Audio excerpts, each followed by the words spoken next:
दूध कसलं पांढरं विषच. भेसळीपेक्षा कृत्रिम दूध धोकादायक. तुकाराम मुंढेंचा आता धडाका, पण पुढं काय? नमस्कार, मुद्दा जनतेचा मध्ये आपलं स्वागत. आज एका गंभीर मुद्द्यावर आपण चर्चा करणार आहोत. हा मुद्दा तुमच्या आमच्या सर्वांच्या आरोग्याशी निगडीत आहे. तो म्हणजे अहिल्यानगर जिल्ह्यातील कुप्रसिद्ध दूध भेसळीचा. अर्थात यावर यापूर्वी अनेकदा चर्चा झाली आहे. त्यावेळी तात्पुरती कारवाई झाली आहे. काही धडेकाबाज पोलीस अधिकाऱ्यांनी मोठ्या प्रमाणात कारवाई करत संबंधितांच्या मुसक्या आवळल्या होत्या. मात्र अधिकाऱ्यांची पाठ फिरताच पुन्हा हा काळा धंदा सुरू होत असल्याचा अनुभव येतोय.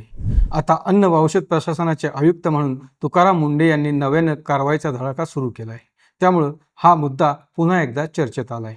सध्या तरी हा प्रश्न काही प्रमाणात सुटल्याचं दिसत असलं तरी मुंढे किती दिवस या विभागात असतील यावर याचं भवितव्य अवलंबून राहणार आहे. साखर आणि दुधासाठी ओळखला जाणारा अहिल्यानगर जिल्हा गेल्या काही वर्षांपासून दूध भेसळीसाठी बदनाम झाला आहे.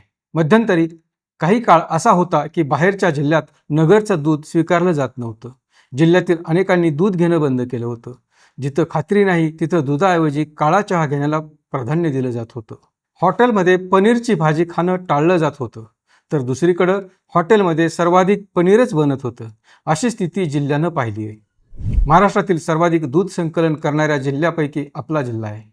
या जिल्ह्यात याच पांढऱ्या व्यवसायाला दूध भेसळ नावाचा काळा डाग लागला आहे.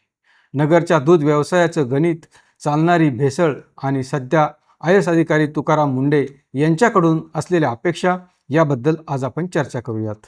अहिल्यानगर जिल्ह्यात दररोज साधारणपणे 30 ते 35 लाख लिटर दुधाचं संकलन होतं. अधिकृत यंत्रणांच्या अंदाजानुसार संकलित होणाऱ्या एकूण दुधापैकी 10 ते 15% दुधात कोणत्या ना कोणत्या प्रकारची भेसळ किंवा बनावटगिरी केली जाते. विशेष म्हणजे सणासुदीच्या काळात जेव्हा मागणी वाढते तेव्हा हे प्रमाण आणखी वाढते. दुधाची फॅट आणि गुणवत्ता वाढवण्यासाठी सोबतच दुधाचं प्रमाण वाढवण्यासाठी अतिशय घातक पद्धती वापरल्या जातात. केवळ भेसळच नाही तर पाण्यात पॅराफिन हे रसायन आणि पांढरी पावडर मिसळून थेट बनावट दूध तयार केलं जातं. असे कितीतरी प्रकार यापूर्वी पकडले गेले आहेत. दुधातील इतर भेसळीपेक्षा हे अतिशय घातक आहे. याशिवाय दुधातील नैसर्गिक फॅट काढून घेऊन त्याऐवजी वनस्पती तेल किंवा पाम तेल आणि डिटर्जंट किंवा शॅम्पू वापरला जातो. दुधाचा पांढरा रंग आणि घट्टपणा टिकवण्यासाठी युरिया, ग्लुकोज आणि स्टार्च पावडरही मिसळली जाते. अशा पद्धतीने तयार केलेलं दूध जणू घातक रसायनच बनतं. याचा सर्वाधिक धोका लहान मुलांना असतो. याचे परिणाम लगेच जाणवत नसले तरी हळूहळू आणि खूपच घातक परिणाम होतात. आपल्या संस्कृतीत दुधाला वेगळं महत्त्व आहे. त्याच विश्वासानं आपण दुधाचं सेवन करतो. त्यातही असे प्रकार होणार असतील तर विश्वास तरी कोणावर ठेवायचा? अतिशय निर्दयीपणानं हे प्रकार सुरू आहेत. कधी दूध उत्पादक शेतकऱ्यांकडून तर कधी दूध डेअरी चालकांकडून भेसळ केली जाते. जादा पैसे मिळवण्यासाठी आपण इतरांचा जीव धोक्यात घालत आहोत याचं काहीच या लोकांना कसं वाटत नसेल?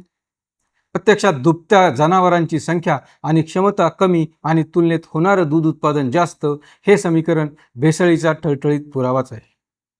भेसळीसाठी किंवा कृत्रिम दूध तयार करण्यासाठी लागणारं साहित्य विकणारी दुकानंही जिल्ह्यात थाटण्यात आली आहेत. एवढंच कशाला, हे साहित्य घरपोच देणारी यंत्रणाही कार्यरत आहे. कधी शेतकऱ्यांच्या गोठ्यात तर कधी डेअरीत भेसळीचा हा काळा धंदा चालतो. यामध्ये अनेकांचे लागेबांधे आहेत. पूर्वी जिल्ह्यात सहकारी दूध संघ होते. एक जिल्हा संघ आणि प्रत्येक तालुक्यात तालुका संघ होते. मात्र राजकारण आणि गैरव्यवस्थापनामुळे ते बंद पडले. त्यांच्या जागी खाजगी दूध डेअऱ्या आल्या. त्यांच्याकडून दूध संकलित करून इतर जिल्ह्यातील डेअऱ्यांना आणि शहरात पाठवलं जातं. खाजगीकरण झाल्यापासून भेसळीचे प्रकार वाढत गेले. दूध स्वीकारण्याचे आणि त्याची गुणवत्ता ठरवण्याचे जे निकष आहेत ते पूर्ण करण्यासाठी दुधात नको त्या पदार्थांची भेसळ केली जाते. दूध भेसळीविरोधात काहीच कारवाई होत नाही असं नाही. यापूर्वी अनेकदा कारवाया झाल्या. विश्वास नांगरे पाटील, कृष्णप्रकाश यांच्यासारखे संवेदनशील आणि धडाकेबाज अधिकारी नगरला असताना दूध भेसळीविरोधात अनेक कारवाया झाल्या. भेसळखोरांच्या मुसक्या आवळण्यात आल्या. भेसळीसाठी लागणारं साहित्य विकणाऱ्या दुकानांवरही छापे पडले. अनेक दुकानं सील झाली. आरोपींना तुरुंगात धाडण्यात आलं. पुढे या अधिकाऱ्यांच्या बदल्या झाल्या आणि भेसळ पुन्हा सुरू झाली. असंच आजवरचं चित्र आहे. याशिवाय अन्न व औषध प्रशासन आणि पोलिसांनी मिळून जिल्ह्यात अनेकदा मोठी छापेमारी केली. अलीकडेच जामखेड आणि राहुरी परिसरातील अड्ड्यांवरून लाखो रुपयाचे पॅराफिन, पांढरी पावडर आणि हजारो लिटर दूध जप्त करून नष्ट करण्यात आलं होतं. इतरही अनेक ठिकाणी अशाच कारवाया झाल्या. या कारवायांमुळे तात्पुरती खळबळ उडते. काही केंद्र सील होतात, त्यासंबंधी गुन्हे दाखल होतात, परंतु या नेटवर्कची पाळेमुळे खूप खोलवर रुजलीत.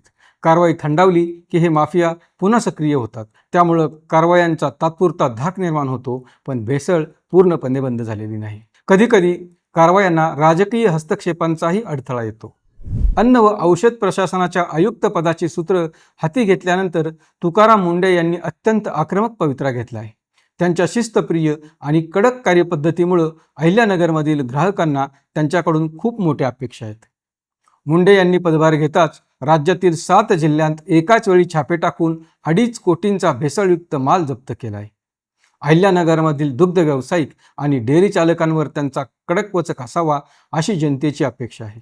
केवळ दूध वाहतूक करणारे टँकर किंवा छोटे मालक पकडण्यापेक्षा हे रसायन पुरवणारे मुख्य सूत्रधार आणि मोठ्या दूध डेअरी मालकांवर मुंढे यांनी थेट मोका किंवा इतर कायद्यानुसार कडक कायदेशीर कारवाई करावी अशी अपेक्षा आहे.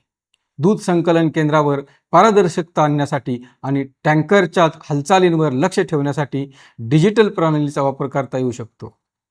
कारवाई ही फक्त सणासुदीपुरती मर्यादित न राहता वर्षभर सरप्राईज चेकिंगच्या माध्यमातून सुरू राहावी, जेणेकरून भेसळखोरांना पळताभुईत थोडी होईल. एकूण काय तर अहिल्यानगर जिल्ह्याला दूध भेसळीच्या विळख्यातून बाहेर काढण्यासाठी आता तुकाराम मुंढेंच्या झिरो टॉलरन्स स्टाईल ॲक्शनची गरज आहे.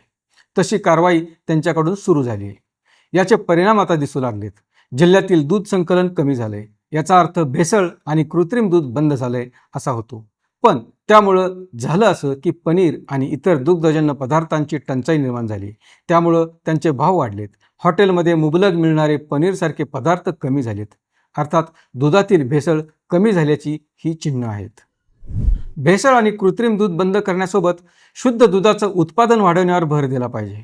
अन्यथा तुटवडा निर्माण होऊन ग्राहकांना दूध महाग होईल.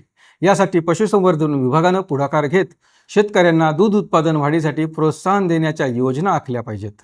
तरच त्याचे चांगले परिणाम होतील. अन्यथा पुन्हा गैरप्रकारांच्या नव्या संधी सोडल्या जाण्याची शक्यता नाकारता येत नाही.